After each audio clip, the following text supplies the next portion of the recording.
大家好，我叫郑依婷，今天我要和你们介绍一下这礼拜的文化活动。星期五印尼语有一个文化的活动，阿拉伯文有2个文化社团，韩文有一个讲座是有关韩国流行文化，阿塞拜疆语有一个烹饪的活动，土耳其语有一个跳舞的社团，乌克兰语言有一个有关求爱以及恋爱的讲座，中文有一个我不能呼吸的讲座。假如你有喜欢，请看这张宣传单，得到更多的资讯。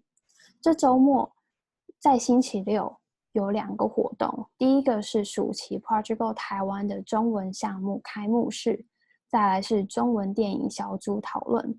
星期天有一个阿拉伯文的 House Corner 活动。最后，星期一我们会有一个小的研讨会，在讲 IU 怎么帮助政府官员。